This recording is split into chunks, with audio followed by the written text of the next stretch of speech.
저희가 1주년, 뭐 2주년 이렇게 축하 파티 할 때는 꽉꽉 찼었거든요. 근데 4주년 어떻게 할까 고민하다가 그냥 우리 결혼식을 좀 스몰 웨딩 하듯이 가장 중요한 분만 모셔서 예배 드리려고 했습니다. 오늘 주보를 한번 보시면 주보 앞에 한번 보시겠어요? 그 앞에 우리 맨 대문 있죠? 대문에 일러스트 그림이 하나 있습니다.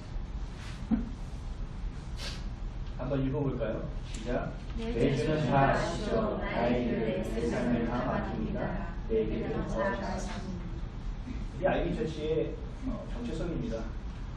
주님이 걸어가신 그 길을 보이는 것이 없고 잡히는 것이 없고 들려지는 것이 없어도 그냥 걸어가는 것이 바로 그리스도인의 모습인 것 같아요. 그러기 위해서는 주님과 같은 곳을 바라봐야 하고 주님과 같은 마음을 품어야 하고 주님 곁에 있어야만 합니다. 우리가 4주년이고 하필이면 이번 4주년에 한 반 정도 하는 것 같아요. 그렇지만 그 자리에서 바로 우리의 예배가 되어질 수 있고 우리가 있는 곳에 하나님의 임재하심이 있는 우리의 삶이 되어진다면 우리의 삶은 우리 원전 도사님이 기도해 주신 것처럼 우리 마지막 때에 분별해서 구원을 받는 인생이 될 뿐만 아니라 많은 사람들에게 예수를 부끄럽게 여기는 것이 아닌 예수님을 자랑스럽게 여기고 그들에게 기쁨과 사랑과 평안을 전할 수 있는 온전한 삶이 되어질 수 있다는 것입니다. 그러한 삶을 우리가 추구하는 것이 우리 아이비처치고 뿐만 아니라 우리 교회 성경에서 말씀하고 있는 교회의 모습인 줄 믿습니다. 오늘 특별하게 우리 이곳에 이사온 지 이제 2년이 거의 꽉 채워졌거든요. 한 번도 외부에서 이제 강사님을 초청한 적이 없는데 오늘 한 번 초청했습니다. 김돈영 목사님인데요. 오늘 뭐 저희가 2주 내내 광고했잖아요. 베이스 성경교육은 대표로 여기 하고 계시고 성경인정령 이사님으로 활동하고 계세요. 근데 저는 이것보다 제일 중요한 게 저랑 군성교를 같이 하시는 분입니다. 그래서 청년이 몇 명이 됐던 청년을 사랑하는 마음이 저랑 같고 또 교회를 사랑하는 마음, 또 예수님을 따라가는 마음이 저랑 그림과 색이 너무나 비슷하셔서 좀 놀란 부분이 있거든요. 그래서 오늘 나오셔서 하나님 말씀을 좀 전해주실 때 제목이 뭔지 보셨어요? 아이비처치입니다. 네, 우리 목사님 나오셔서 하나님 말씀 대언해 주실 때 또 귀한 말씀으로 들으시고 또 아멘으로 화답하셨으면 좋겠습니다. 우리 또 환영의 박수 한번.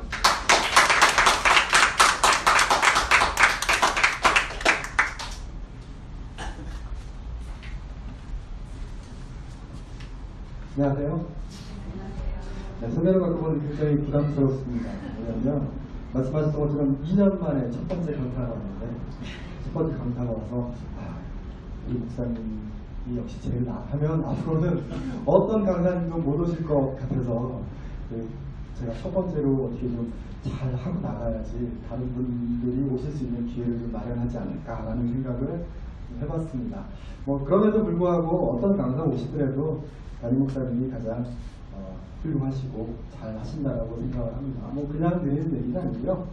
정말로 그렇게 생각을 합니다. 그래서 이 자리에 서는 게 어떻게 보면 제 입장에서 굉장히 부담스러운 자리라고 생각을 합니다. 그동안 잘 신앙교육을 하셨고 말씀을 증거하셨는데 또 제가 와서 담임 목사님보다 이정규 목사님보다는 못하지만 그래도 제 나름대로 하나님께서 저에게 주신 또 그런 것들을 통해서 여러분들과 나누고 그 안에 은혜를 함께 깨달은 시간들이 되어 있었으면 참 좋겠다라는 생각을 했습니다. 이정도 목사님이 저보다 참 모든 면에서 다 뛰어나시지만 제가 목사님보다 뛰어난 게 딱 두 가지가 있습니다. 무엇일까요? 키. 마치 짜고 하는 것처럼 맞습니다. 첫 번째는 제가 목사님보다 좀 이렇게 길죠. 네. 그리고 또 한 가지가 있습니다. 뭘까요? 선뜻 외모 이런 건 안 하시네요.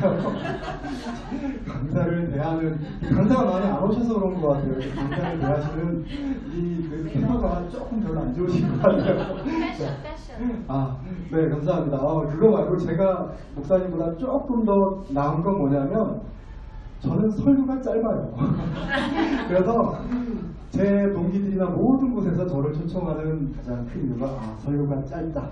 이런 것들이 있습니다. 아무튼 어찌되었거나 짧건 길건 그 안에서 하나님께서 우리에게 주시는 그 말씀들을 명확히 우리가 좀 알았으면 좋겠습니다. 제목이 아까 말씀드렸었는데 뭐라고요? 아이비 처치가 무슨 뜻입니까? 인더바이가 한글로 인더바이. 제가 영어는 밤에 배워서 좀 영어는 좀 이렇게 낮에 들으면 좀 헷갈리거든요. 그래서 낮에 그 한국어로 한글로 인더바이블 무슨 뜻입니까? 성경 안에서. 네, 성경 안에서 굉장히 좋은 뜻을 가지고 있는 교회 이름으로 정말 좋은 것 같아요. 성경 안에 있는 성경에서 말하는 이런 의미의 교회 이름이 아이비 처치, 아이비 교회입니다. 그러면 성경에서는 교회를 뭐라고 말을 할까요? 교회가 뭡니까? 네? 처소. 그런 것들을 이야기들을 하시는데 나름대로 다 알고 계시지만 제가 독심술이 없어서 마음속에 하시는 말들을 다 이해할 수는 없어요. 아무튼 나름대로 교회는 뭐다라고 하는 그런 어떤 정의들을 나름대로 가지고 계실 것 같아요. 근데 우리가 교회라고 했을 때 가장 머릿속에 떠오르는 이미지가 혹시 십자가에 예배당 있는 어떤 그런 건물이 떠오르신다라고 한다면 우리는 조금 더 생각을 해봐야 될 것 같아요. 교회라고 한다면 그런 어떤 우리가 생각하는 건물의 모습은 아니라는 것이죠. 왜냐하면 우리가 교회라고 했을 때 그 교회의 전신은 무엇이죠? 우리가 성경에서 보통 이야기하는 지금 우리 교회당 예배당의 그 전에 성경에서 말하는 신약 시대는 어떤 것이 있었죠? 제가 어렵게 얘기하나요? 신약 시대에는 예루살렘에 있었던 성자로 시작하고 전자로 끝나는 그렇죠. 네, 성전의 모습들이 사실 우리는 교회의 전신의 모습들이라고 이야기를 합니다. 그 안에 사무엘하에 보면은 그렇게 말씀하시죠. 다윗이 하나님이 거할 처소를 짓겠다라고 이야기를 기도를 했고 하나님께서 내가 거할 처소를 짓겠느냐라고 말씀을 하시고 다윗과 언약을 맺어주시죠. 아무튼 그 성전의 모습이 우리가 생각하는 교회의 그 어떤 전신의 모습입니다. 그러면 구약시대 그 성전보다 그 전으로 거슬러 올라가면 어떤 게 있었을까요? 그 전신의 모습들은 성막, 장막 맞습니다. 출애굽기 25장에 보시면 그렇게 말씀을 하고 있어요. 내가 거할 성소를 짓겠다라고 하나님께서 말씀을 하고 계세요. 그러니까 다시 말하면 성막이든 성전이든 모두 누가 계시는 곳? 하나님께서 거하시는 곳을 성막이고 성전이라고 얘기를 하는 것이죠. 그러면 쭉 돌아와서 신약시대로 돌아온다면 예수님께서 이 땅의 사역을 끝내시고 하늘로 올라가셨습니다. 그러시면서 우리 가운데 하나님께서 말씀하신 건 누가 우리와 함께 하신다고요? 성령님은 곧 하나님이시죠. 성령 하나님께서 우리와 함께 하시겠다라고 말씀하시고 함께 하시고 계십니다. 따라서 제가 말씀드렸던 것은 성전도 성막도 하나님께서 함께 하시는, 성전도 하나님께서 함께 하시는, 교회도 하나님께서 함께 하시는. 그러하다면 우리가 말하는 교회는 이 건물 모양이 아니라 하나님께서 함께 하시는 누구다? 여러분이라고 하셨습니다. 고린도전서 1장 2절을 한번 좀 펴보도록 하겠습니다.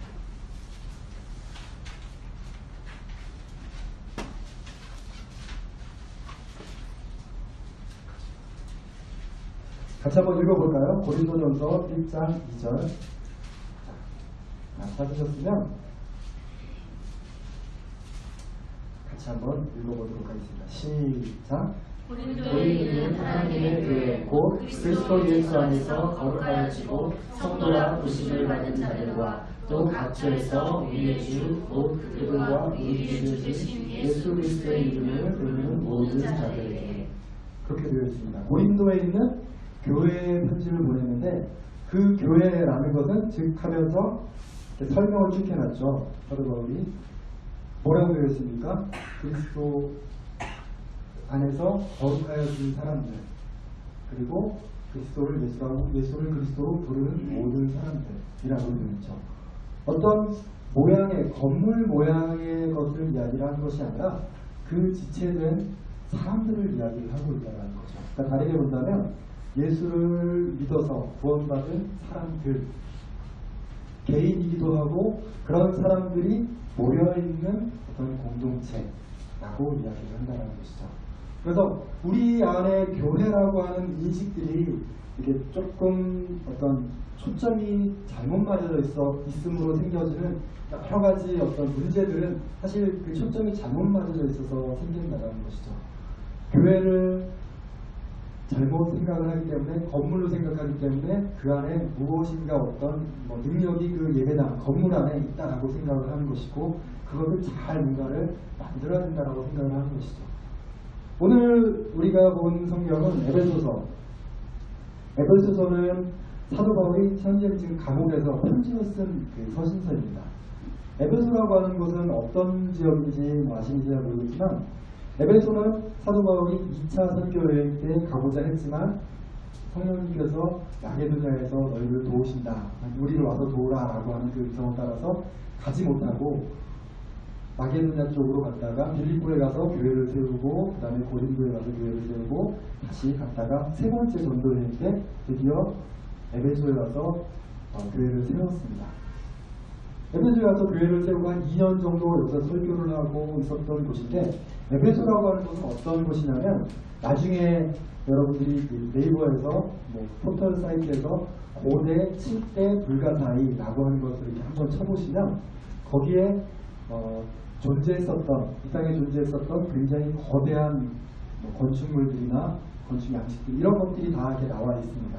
그 중에 고대 7대 불가사의라고 하면 굉장히 거대할 거 아니에요. 거기에 들어가 있는 게 아르테미스 신전이라고 하는 어떤 그런 신전이 들어가 있는데, 이 신전이 에베소에 있었던 신전입니다. 그러니까 에베소라고 하는 지역은 그 거대한 신전, 그 신전의 크기가 어느 정도 되냐, 이제 그 자료에 보면 한쪽 방향이 55m, 그리고 또 한쪽 방향이 115m, 그 축구장 크기 정도, 그리고 기둥의 높이가 18m. 대충 상상만 해도 어마어마하죠. 그런 신전이 있었다라고 하는 거죠. 거기서 뭐를 하냐면 아르테미스, 그 성경에는 사도행전 19장에 보면 아데미어라고 하는 아데미 여신을 섬기는 거대한 신전, 거대한 신전이 있었다라고 하는 것이죠. 여러분 혹시 경주 가보셨습니까? 가보신 분들 계시고 못 가신 분들 계시고, 경주에 가면 그 느낌이 어떠세요? 경주에 딱 들어가자마자, 도착하자마자 느껴지는 그 느낌, 거리나 이렇게 동네에서 전체적으로 느껴지는, 그 동네에서 느껴지는 느낌들이 있으시죠? 어떤 게 느껴지십니까? 그냥 여기 이 김포하고 굉장히 다르잖아요.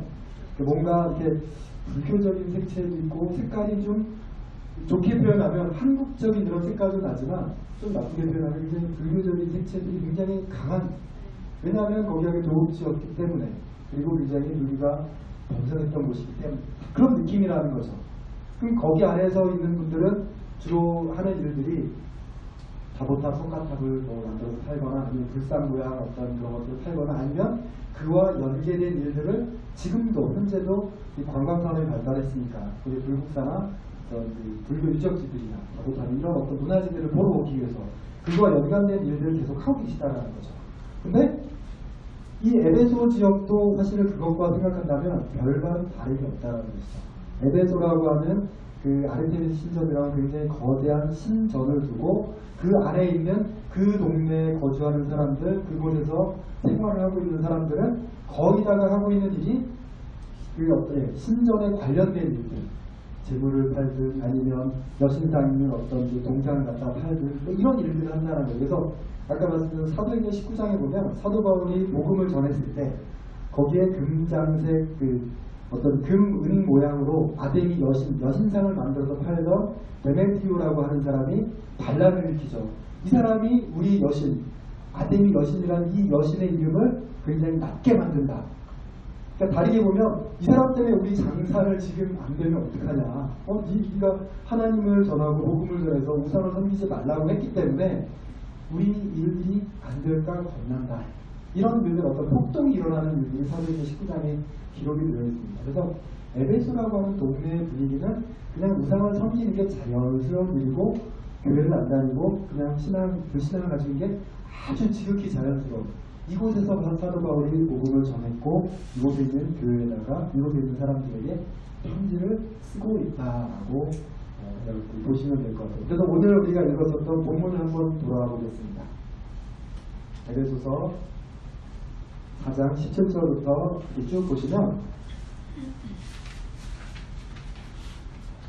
17절부터 이렇게 쭉 눈으로 한번 살펴보시면 뭐라고 되어 있습니까? 마음이 허망하다라고 되어 있고요. 그 다음에 총명이 없어지고 어두워지고 마음이 굳어지고 뭐 이런 일들이 말들이 계속 써 있습니다. 그러니까 거기에 있는 사람들은 정말 하나님과 관계없는 이런 삶을 살아가는 모습들이 정말 지극히 당연한 모습으로 살고 있다라고 하는 그 모습들을 보여주고 있고 그 안에서 내가 전한 복음 하나님에 대해서 그 복음에 대해서 들은 너희는 어떻게 살아야 될 것인가에 대해서 사도 바울이 그들에게 얘기를 하고 있다고 하는 것이죠. 그래서 20절에 보시면 오직 너희는 그리스도를 이같이 배우지 아니하였느니라 라고 말씀을 하고 있습니다. 사도 바울이 복음을 전하고 그 이방의 여신, 아데미 여신 내지는 어떤 그 사람들이 생각하는 나름대로 기준을 정해놓은 그런 많은 신상들, 우상들이 또 그들의 생활 습관에 따라서 살아가는 것들이 바른 것이 아니라는 것이죠. 사도 바울이 전하는 것은 하나님께서는 이 땅을 창조하셨고 우리는 그 안에서 피조물이었고 하나님께서는 우리에게 모든 것을 다스리고 누리라고 우리에게 허락을 하셨다는 것이죠. 그 안에서 허락하신 것 가운데 우리는 선악을 알게 하는 나무의 열매를 따먹음으로 인하여서 죄가 우리 안에 들어왔다는 것이죠. 선악을 알게 하는 나무 가끔 청년들이랑 이야기를 합니다. 과일 하나 따먹은 게 무슨 죄입니까? 라고 이야기를 하지만 과일 하나 따먹은 것이 아니라 과일 하나를 따먹지 말라고 말씀하신 그 하나님의 권위를 자기가 죄송한 표현이지만 짓밟고 일어섰다라고 하는 것이 죄라고 하는 것이죠. 마치 내가 하나님이 되려고 하는 그것이 죄라는 것이죠. 그래서 군대 가면 이제 병사들이랑 그런 이야기를 합니다. 소대장님이 12시까지 들어오라고 했는데 12시가 넘어서 들어가는 건 소대장님의 말을 소대장님을 정말 모가지 보는 행동이다 라고 이야기를 하면 병사들이 너무 잘 알아듣어요. 그러니까 여러분들도 분명히 그럴 거라고 생각해요. 사장님이 회사에서 직장의 사장님이 9시에 출근해 라고 했는데 9시 반에 출근했다. 그러면 사장님 말을 뭐가지 알아듣는 거야? 라고 생각하는 것과 마찬가지라는 거죠. 우리는 그 회사 혹은 부대 혹은 우리가 학교 어떤 규율을 지켜야 되는 사람이지 규율을 만들어내야 되는 사람이 아니라는 것이죠. 선악을 알게 하는 나무의 열매를 따먹은 것 자체가 우리는 그 안에서 하나님께서 말씀하신 그 권위를 인정하고 그 안에서 우리는 그것을 지켜야 되는 사람인데 내 마음대로 그거를 바꿔버리고 내가 그 자리까지 기어 올라가는 행위를 하고 있는 그 자체가 죄라고 하는 것입니다. 그 죄된 우리가 영원히 죽을 수밖에 없었는데 그 영원히 죽을 수밖에 없는 우리 죄를 예수님께서 이 땅에 오셔서 대신 짊어지고 하셨다라고 하는 것이죠. 그래서 우리가 의인은 아니지만 의로운 사람이라고 불러주시고 그렇게 인정해 주시는 것, 그것이 우리가 배운 복음이고 그것이 사도 바울이 믿지 않는 사람들에게 전한 복음이라는 것이죠. 그렇게 우리는 배웠고 따라서 복음을 들은 우리는 하나님 말씀에 하나님을 중심으로 둔 삶을 살아야 되는데 그렇게 하지 않은 모습들에 대해서 이방 사람들은 그렇게 하지 않는 것들에 대해서 너희는 그렇게 하지 말라라고 지금 사도 바울이 말씀을 하고 있습니다. 그래서 21절부터 쭉 보면 진리가 예수 안에 있는 것 같이 너희도 그렇게 예수 있는 것 같이 참으로 그들에게 듣고 그 안에서 가르침을 받았을 때 너희는 유혹의 욕심을 따라 썩어져가는 구스의 옛사람을 벗어버리라 라고 말씀을 하고 있으며 23절에는 오직 너희의 심령이 새롭게 되라고 또 24절에는 하나님을 따라 의와 진리와 거룩하심으로 지으신 너희는 새 사람을 이루라고 말씀을 하고 있다는 거죠. 우리의 모습들은 24절의 말씀을 비춰본다면 의와 진리의 거룩하심으로 지으심을 받았다라고 얘기를 하고 있다는 거죠. 새 사람을 입으라라고 얘기를 하고 있을 때 새 사람을 입으라는 게 새 사람이 어떤 지금 있는 것을 바꿔서 새 사람이 된 것, 새 것이 되는 것, 있는 것을 버리고 새 것이 된다는 의미가 아니라 우리 있는 그 형체의 어떤 본질적인 형태를 바꾼다는 거죠. 그러니까 이것을 하나 버리고 새로운 것을 입는다라는 개념이 아니라 이것을 새롭게 어떤 그 본질이 바뀌어진다라는 개념이라는 거죠. 왜냐하면 하나님께서 애초에 우리를 그렇게 만드셨다라고 하는 거죠.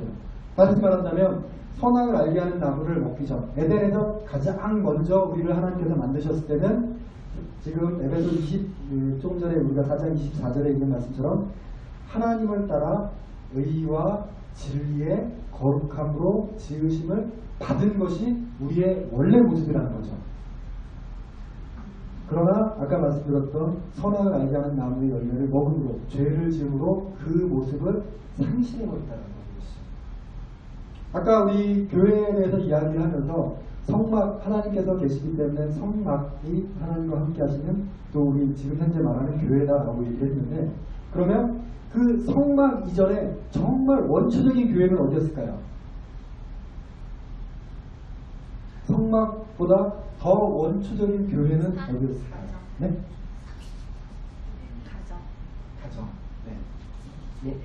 네, 그렇습니다. 에덴이 원초적인 교회라는 거죠. 왜냐하면 에덴 하나님께서 창조하실 때 하나님께서 우리와 함께 하셨고 그 안에서 우리가 함께 거했기 때문에 교회의 가장 근본적인, 가장 원초적인 모습은 바로 하나님 창조하신 그 에덴의 모습이라고 하는 것이죠. 우리가 모습 속에서 교회라고 이야기하는, 말씀드렸던 것처럼 건물이 아니라 사람인데 그 사람들이 가장 추구해야 될 가장 근본적이고 원초적인 모습은 하나님께서 창조하신 그 모습. 우리가 조금 전에 말씀 4장 24절에서 말씀드렸던 의와 진리의 거룩함으로 지으심을 받았던 그때의 모습으로 회복하는 것이 우리가 교회의 원 모습으로 찾아가는 것이다라고 하는 것이죠. 우리가 그리스도를, 예수를 우리의 구주로 믿음으로 인해서 성령님께서 우리와 함께 하시며 우리는 그 모습으로 하나님의 거룩한 백성이 되었습니다. 자, 우리 골로새서 한번 찾아보도록 할게요. 골로새서 한 몇 장만 넘기면 골로새서 있고요. 1장 13절.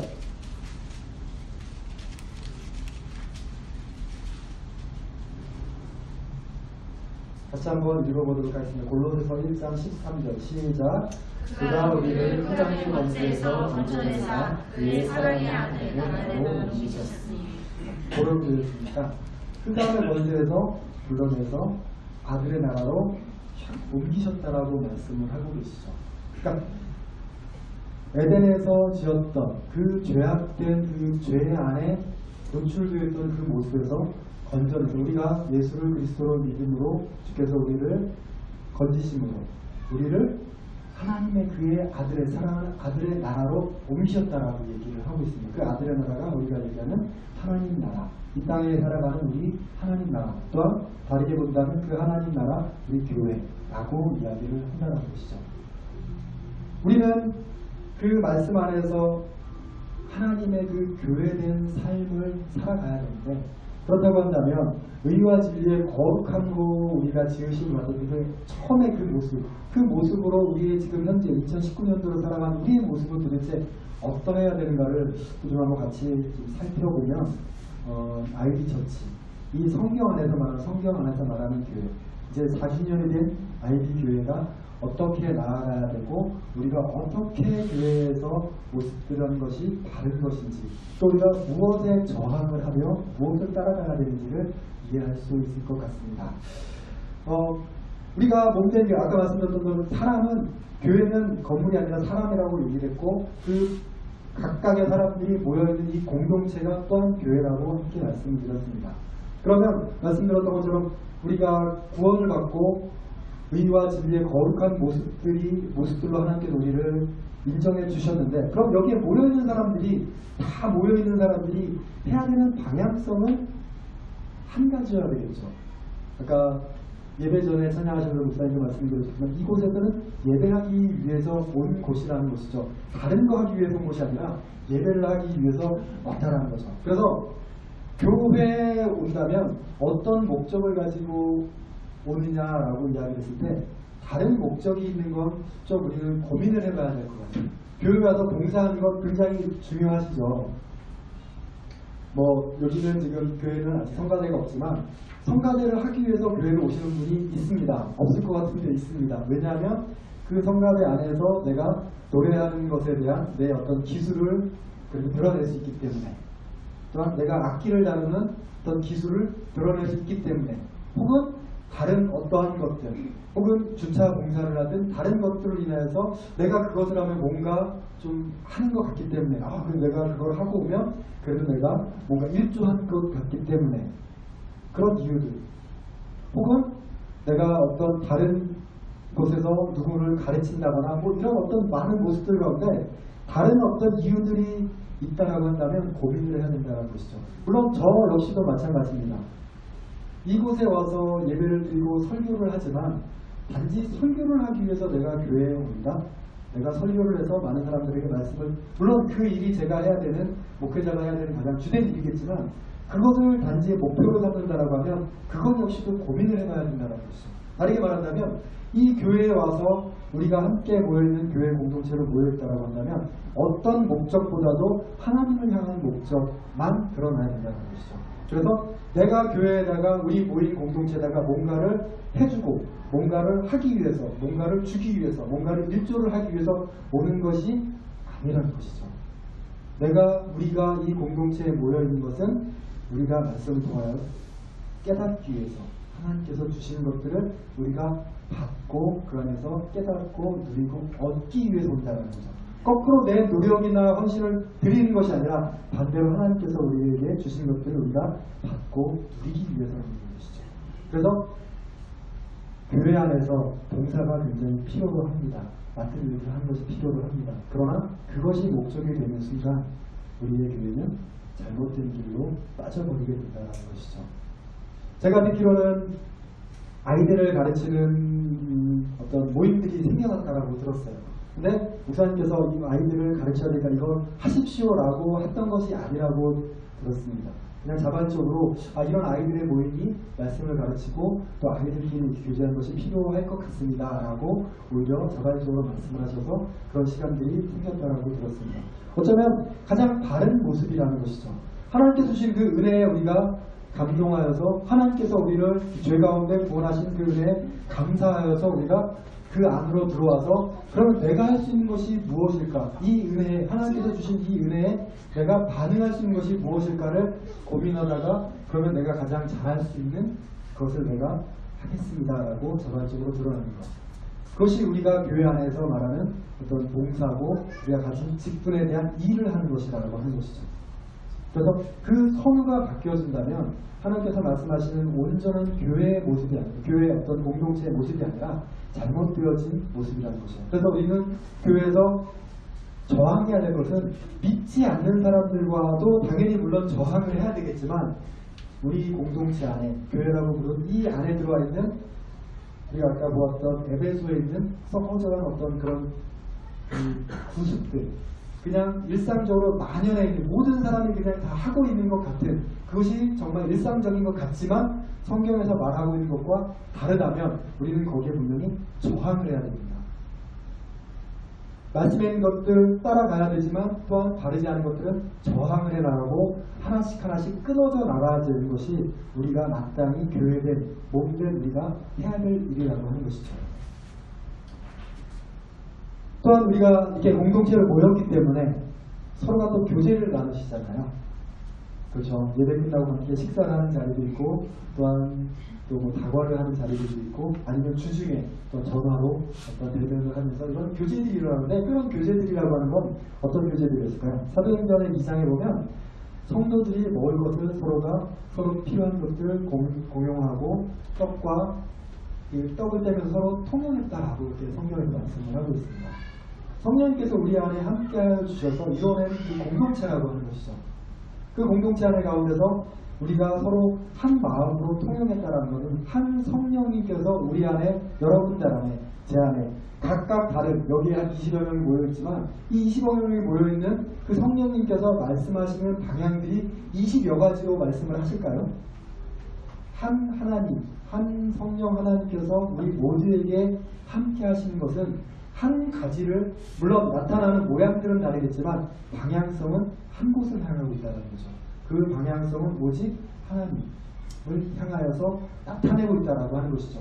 그렇기 때문에 우리가 말하는 말씀드렸지만 제가 조금 더 키가 크고 제가 조금 더 설교를 짧게 하고 이 제 나름대로의 특성은 있지만 이 모든 것 안에서 하나님께서 우리에게 하고자 하는 그 방향성들은 같다라는 거예요. 누구는 경상도 사투리를 쓸 수 있고 누구는 전라도 사투리를 쓸 수 있습니다. 또 누구는 강원도 사투리를 쓸 수 있고 누구는 표준어를 그러니까 서울말을 쓸 수 있습니다. 그러나 그 말들 가운데 표현 방식은 다르지만 오직 하나님만 드러나야 되는 것. 성령님께서 몸된 교회인 우리들에게 하시는 일이 바로 그것이라고 하는 것이죠. 그래서 교제, 성도의 교제 가운데 있어서도 우리가 교제라고 한다면 같이 차를 마시고 TV를 보고 어떤 이렇게 편한 대화를 나눌 때 성도 간의 교제라고 한다면 단지 카페에 모여가지고 아니야 목사님 지난주에 지난주 오셨던 그 목사님 키만 크고 그게 이런 어떤 뒷담화를 하면서 시간을 보내고 맞아 집사님은 그렇게 생각했어요? 역시 우리 담임 목사님 최고 다시는 감사부르면 안 되겠어 이런 것들을 보면서 맞아 역시 우리는 하나야 이것이 하나가 아니라는 것이죠. 그리고 집사님 왜 그래? 이런 것들 그것이 하나가 아니라는 것이죠. 역시 우리는 의견이 맞고 똘똘 맞았기 때문에 역시 우리는 알비전지의 성령 이런 것들이 아니라 성령님께서 우리에게 말씀하시는 것은 그런 부분들이 아니라는 것이죠. 우리가 말씀으로 우리가 함께 모여서 교제하고 나눈다라고 하는 것은 서로가 서로에 대해서 더 깊은 것들을 알아간다라는 것이죠. 그 알아간다라고 하는 것은 단지 껍질만 알아가는 것이 아니라 그의 내면의 것들을 알아간다라고 하는 것이고 다시 말한다면 그 알아감이라고 하는 것은 신약성경에서 말씀하시는 것처럼 내 이웃을 내 몸과 같이 알아가는 것. 그리고 에덴으로 돌아간다면 너는 내 뼈 중에 뼈요 살 중에 살이다라고 말하는 그 관계를 하나님께서 우리가 성도 간에 서로 간에 교통하는 그 모습의 관계라는 거죠. 그래서 교회 안 우리 예배 공동체 안에서 교제를 한다라고 하는 것은 그냥 아이고 힘드시겠네요 이런 어떤 표면적으로 피상적인 것들이 아니라 그 안에 깊은 관계에 관해서 정말 함께 아파할 줄 알고 함께 기도할 줄 알고 함께 기뻐해 줄 수 있는 그 모습이라는 것이죠. 그런 교제가 일어나지 않는다라고 한다면 우리의 모습들은 올바른 의와 진리의 거룩한 모습으로 있는 모습들이 아니라는 거죠. 갈라디아서 5장 22절에 말씀하고 있죠. 성령의 열매, 성령의 9가지 열매 있죠. 그래서 주일학교 학생들은 외우는 숙제 이렇게 되죠. 사랑과 희락과 화평과 오래 참음과 자비와 양선과 충성과 온유와 절제. 저는 좋은 초등학교로 나와서 좋은 중학교로 나와서 다 외우고 있습니다. 이런 9가지를 이렇게 얘기를 하는데 그 성령의 9가지 열매들이라고 되어 있습니까? 성령의 9가지 열매라고 되어 있습니까? 그렇죠. 굉장히 배우신 분들이세요. 그래서 성령의 9가지 열매라고 되어 있죠. 그 성령의 9가지 열매라고 되어 있는 것은 성령님이 우리 가운데 우리 안에서 성령님께서 함께 하신다라고 하면 사랑만 나타나고 나머지들은 없는 것이 있을 수 있습니까? 없습니까? 없다라고 하는 것이죠.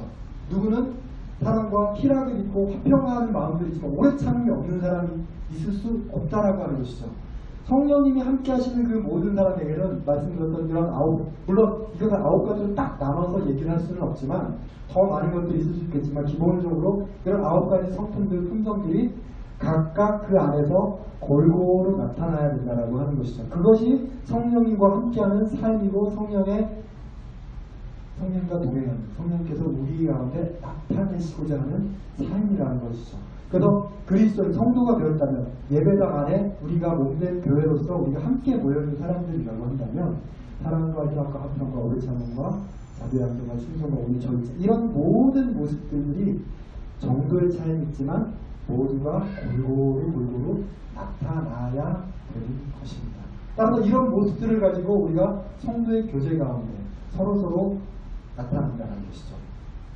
집사님, 권사님 내가 권사님을 정말로 사랑해요 라고 말하면서 이분이 뭔가 얘기했을 때 욱 올라오는 것 이런 것들은 우리가 그 안에서 절제를 잘하고 해나가야 되는 것이고 성령님께서 우리에게 무엇을 말씀하시는지를 끊임없이 되새기고 우리가 정리해 나가야 되는 것 정돈해 나가야 되고 그 안으로 우리가 자꾸만 초점을 맞춰 나가야 된다고 하는 것입니다. 우리가 몸된 교회라고 한다면 하나님께서는 우리를 이곳 우리가 모인 우리 공동체 안에만 있기를 원하시지는 않습니다. 삶 가운데서 또한 이것들을 나타내시기 원하시죠. 말씀드렸던 것처럼 우리가 모일 때도 교회지만 각각 사람이 교회라고 한다면 여러분들의 직장 가운데서, 여러분들의 학교 생활 가운데서, 여러분들의 가정 가운데서, 아니면 친구를 만나는 그 가운데서 어떤 곳을 가든지 교회된 모습을 여러분들이 드러내셔야 되고 저 또한 드러내야 된다는 것이죠. 우리 가운데 함께 하신다면 그 방향성은 하는 일들은 다르겠지만 그 방향성의 모양들은 한 방향을 가르쳐야 된다고 말씀드렸었는데 그래야 된다는 것이죠. 우리가 여러분들이 지금 이 시도면 하고 있는 일들이 다 다르잖아요. 저 또한 다른 일을 하고 있지만 그 가운데서 나타나야 되는 우리가 추구해야 되는 방향성은 한 가지입니다. 초등학생들은 잘 맞히는 퀴즈인데요. 일단은 우리 인간이에게 하나님께서 주셨던 최초의 직업은 무엇일까요?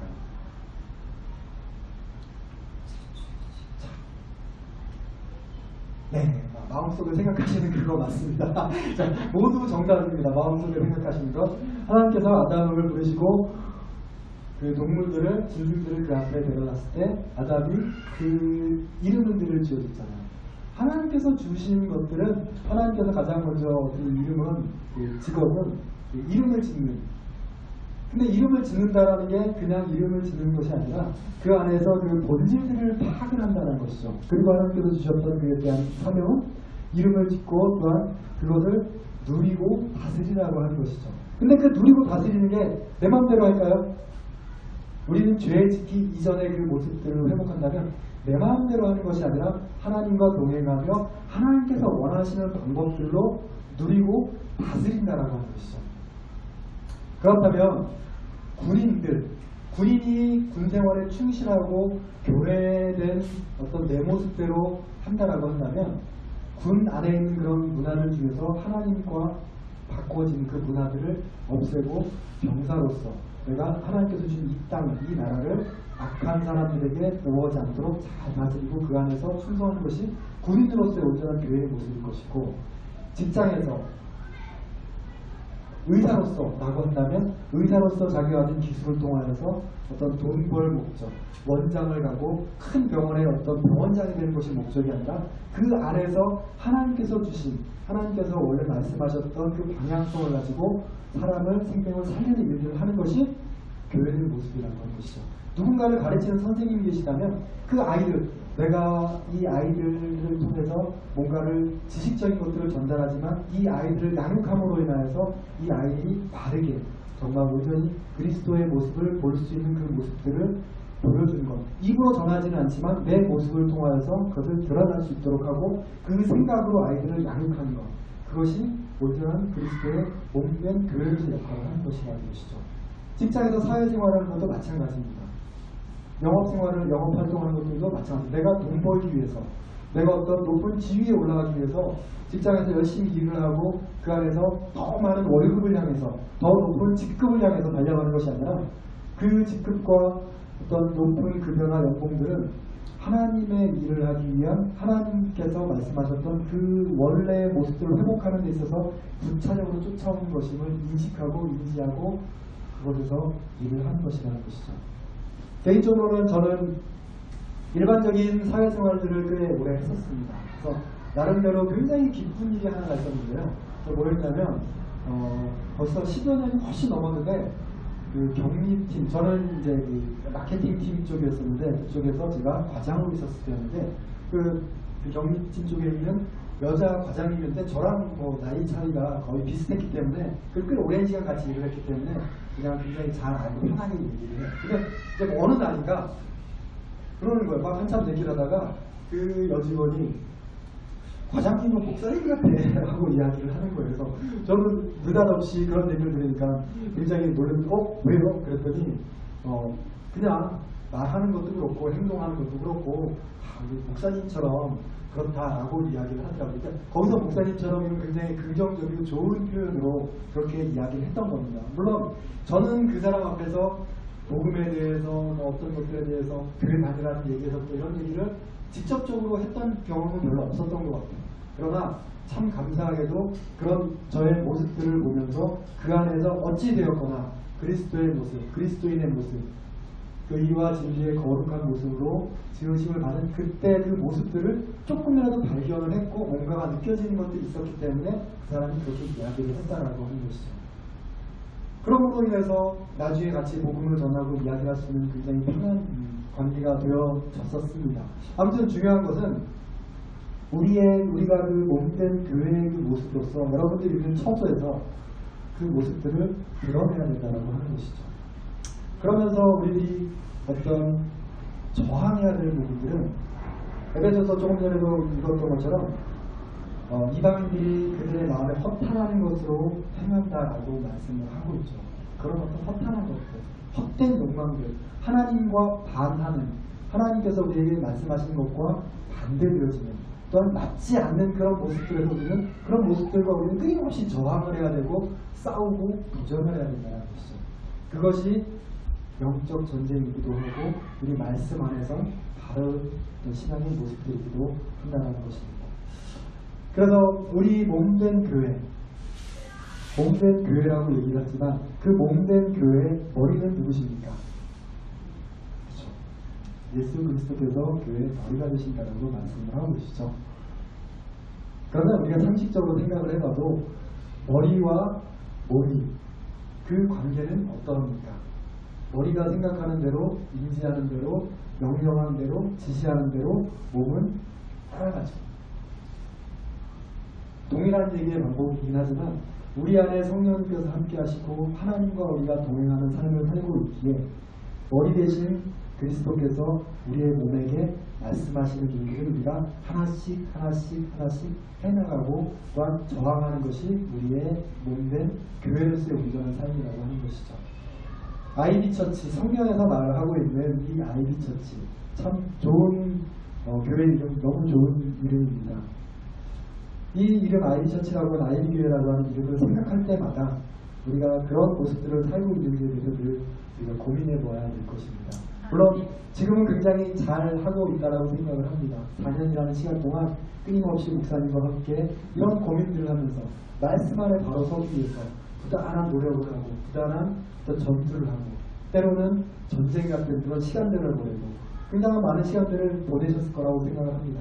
함께 모여서 그 공동체 안에서 방향을 바라본 게 지금 4년이라는 시간이 지나왔습니다. 그러나 이 시간들은 4년으로 끝날 것이 아니라 4년, 5년, 10년 주께서 이 땅에 다시 오실 때까지 이 공동체 안에서 또한 그것이 확장되어져서 우리와 가정과 우리와 직장과 또 우리가 받는 그 모든 땅들에서 연결되어져야 할 것입니다.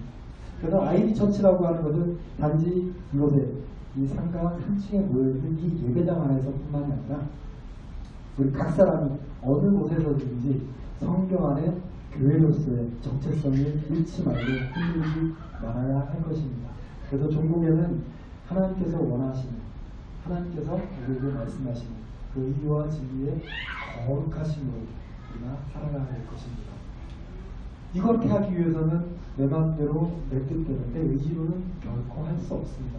잘 아시겠지만 눈만 뜨고 나가면 또 이렇게 지금 은혜롭게 예배를 드리지만 내려가서 차 앞에 누가 내 주차되어 있는 차 앞에 누가 막아놨으면 바로 우리가 확 올라오죠.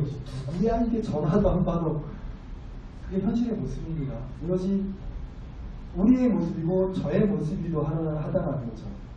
이렇게 예배를 드리고 가지만 저희 아들은 지금 고3인데 집에 가가지고 고3 아들이 또 뭐 이렇게 있으면 바로 또 딱 올라오죠. 이 자식이 뭐 이러냐고 바로 올라오죠. 그리고 또 뭐 내일 출근을 하거나 사회생활 누구를 만나면 왜 일을 그따위로 하냐고 왜 그렇게 안 되냐라고 막 이렇게 생기잖아요. 그럼에도 불구하고 우리가 그 안에서 하나님께서 우리와 함께 하시고 우리가 그 안에서 살아가야 되는구나. 우리는 몸된 교회로서 하나님께서 우리를 지으신 바대로 그 모습대로 살아가야 되는구나 라는 것을 끊임없이 생각을 해야 됩니다. 깨달아야 됩니다.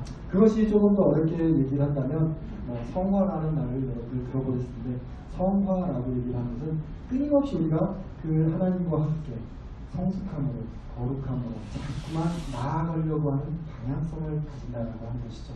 지금은 비록 한번 마음이 틀어지면 예배 나오는데 한 열흘이 걸렸다고 한다면 그 다음에 그게 회복되어지는데 9일이 걸린 것은 전진한 것입니다. 8일이 걸리면 전진한 것이죠. 7일이 걸리면 또 전진한 것입니다. 한 걸음 한 걸음 한 걸음 전진하는 우리가 되어야 되겠습니다. 그래서 마침내는 이 넘어지고 마음이 아프고 상처받는 것이 없을 수는 없겠지만 그 시간이 최소화가 되어서 말씀을 받고 일어서고 다시 넘어질 때도 다시 일어서고 그래서 성령 가운데 하나님의 말씀대로 살아가는 기간들이 넘어져 있었을 때 기간보다 더 길어지는 것 그리고 우리가 마침내 이 땅에서 작별하는 그날은 하나님과 영원히 함께하는 넘어짐이 없는 그때가 되어질 것입니다. 그래서 실망하지 마십시오. 낭망하지 마십시오. 비록 지금 내가 조금 힘들 수도 있지만 어려울 수도 있지만 그 안에서 하나님께서 우리가 늘 함께 하신다는 것을 생각을 해야 될 것입니다. 성령의 우리가 인도함을 받는다라고 한다면 우리가 말씀드렸던 것처럼 금전적인 재정적인 어려움이 당장 내일 빚쟁이 찾아오는 그것이 내가 성도로서 교회로서 예배 공동체로서 말씀을 받는 것들에 대해서 그것이 멈추게 할 수가 없습니다. 왜냐하면 우리는 성령의 인도하심을 받고 성령의 다스림을 성령의 말씀을 따라가는 사람이기 때문에 내 자식이 열받게 하는 것이 교회에 오는 그 예배당에 오는 말씀을 읽는 기도하는 그 걸음을 멈추게 할 수 없습니다. 내가 그것 때문에 멈췄다면 나는 성령의 다스림과 인도를 받는 것이 아니라 그 나를 열받게 한 그것에 다스림을 받는 것이 되는 겁니다. 비 오고 궂은 날씨가 말씀을 보고 예배 드리는 것에 짜증나는 피곤한 것을 멈출 수는 없습니다. 왜냐하면 나는 그러면 그 피곤함과 짜증남에 다스림을 받는 사람이 될 테니까. 우리가 온전하게 성령의 다스림을 받고 하나님의 다스림을 받는 사람들이라고 한다면 그 어떤 것들에도 흔들리지 않아야 할 것입니다. 모인 숫자가 중요한 것이 아니고 우리 한 사람 한 사람들이 어떻게 말씀 안에 서 있는지 그것이 중요한 것입니다. 그래서 4주년 동안 함께 잘 모여서 이 공동체를 꾸려오셨는데 또 내일부터는 또 다른 모습으로 아니 이 예배가 끝나고 이 설교가 끝나는 이 순간부터는 또 다른 모습으로 몸된 교회의 모습으로 머리된 그리스도의 온전한 명령에 따라 지시에 따라 생각에 따라 행동에 따라 방향에 따라 우리가 한 걸음 한 걸음 나아가는 우리가 되었으면 좋겠습니다. 꼭 그리하여서 온전한 그리스도의 몸된 교회로서의 역할을 잘 감당해 나갔으면 좋겠습니다.